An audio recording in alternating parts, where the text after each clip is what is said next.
পরপর টানা 3 দিন জেরা করা হলেও তদন্তে খুব একটা সহযোগিতা করেননি অনুব্রত মণ্ডল, এমনটাই দাবি ইডি গোয়েন্দাদের।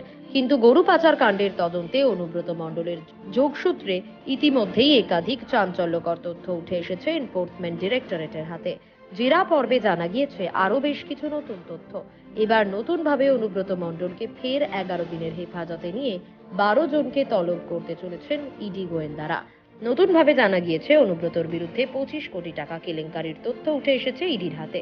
প্রায় 690 কোটি টাকার পাচার চক্রের সঙ্গে যুক্ত রয়েছেন অনুব্রত মণ্ডল। গরু পাচারের জন্য অনুব্রত প্রতি মাসে সাইগালকে 5 কোটি টাকা প্রোটেকশন মানি হিসেবে দিতেন। একটি হাট থেকে প্রতি সপ্তাহে 15 থেকে 20 কোটি টাকার গরু পাচার হতো। প্রতি 15 দিন বা 1 মাসে অনুব্রত মণ্ডল প্রোটেকশন মানির টাকা পাঠিয়ে দিতেন সাইগাল হোসেনের হাতে। অনুব্রত মণ্ডলের সহায়তায় গরু চোরাচালানের মূল অভিযুক্ত এনামুল হক পাচারের টাকা বালি চোরাচালান ও পাথর উত্তোলন ব্যবসায় বিনিয়োগ করেছিলেন। সেই ব্যবসা থেকেও 2 কোটি টাকা পেয়েছিলেন অনুব্রতর দেহরক্ষী সাইগাল হোসেন। এছাড়া অনুব্রত মণ্ডল ও তার পরিবারের নামে শতাধিক জমি সম্পত্তি এবং ব্যাংক অ্যাকাউন্টের হদিশ মিলেছে। জানা গিয়েছে 2014 সালের 10ই নভেম্বর থেকে 17ই নভেম্বরের মধ্যে 6.5 কোটি টাকার সম্পত্তি কেনা হয়েছিল। এবার ফের অনুব্রত মণ্ডলকে হেফাজতে নিয়ে আরও একাধিক তথ্য বের করে আনতে তৎপর গোয়েন্দারা। এদিকে অনুব্রত মণ্ডলকে দিল্লিতে জেরা নিয়ে সরগরম রাজ্য রাজনীতিও।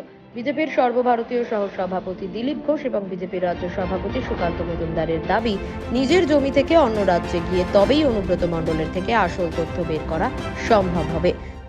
প্রসেস সম্পত্তি আছে। দেখুন, যতদিন অনুব্রতকে এখানে রাখা হয়েছিল বা বীরভূম নিয়ে যাওয়া হয়েছিল চমকাবার জন্য, যা খবরদার মুখ খুলো না, যেই উনি দিল্লি গেছেন লোকেরা ভাবছে যে বোধহয় এবার আর গ্যারেজ হয়েছে, তাই অনেকে তথ্য দিচ্ছেন, অনেকে সামনে আসছেন, বলছেন, আরও বলবেন। যাদেরকে তারা লুটেছে, যাদের সম্পত্তি টাকা পয়সা গাড়ি বাড়ি নিয়ে নিয়েছে, তারা সব বলবে। অনুব্রত মণ্ডলকে কলকাতা থেকে মানে পশ্চিমবঙ্গ থেকে দিল্লিতে নিয়ে যাওয়ার চেষ্টা করছিলেন। তিহার জেলে গেছেন, অনেক বাধা দেওয়ার চেষ্টা করেছিলেন, বড় বড় উকিলের লক্ষ লক্ষ টাকা খরচ করে ফিস দিয়ে তা আটকানোর চেষ্টা করেছিলেন, কিন্তু তাও দিল্লি যাওয়া আটকাতে পারেননি। এবার দিল্লিতে লাড্ডু খাবেন আবার। তবে নির্বাচনে অনুব্রত মণ্ডল যে একটা বড় ফ্যাক্টর তা ঘুরিয়ে স্বীকার করে নিয়েছে তৃণমূল। সাংসদ শতাব্দী রায়ের কথায়, অনুব্রতহীন বীরভূমে পঞ্চায়েতে খুব একটা প্রভাব পড়বে না। মণ্ডল লিডারশিপে ভোট হয়, কিন্তু এরা তো এত বছর ধরে ভোট করেছে।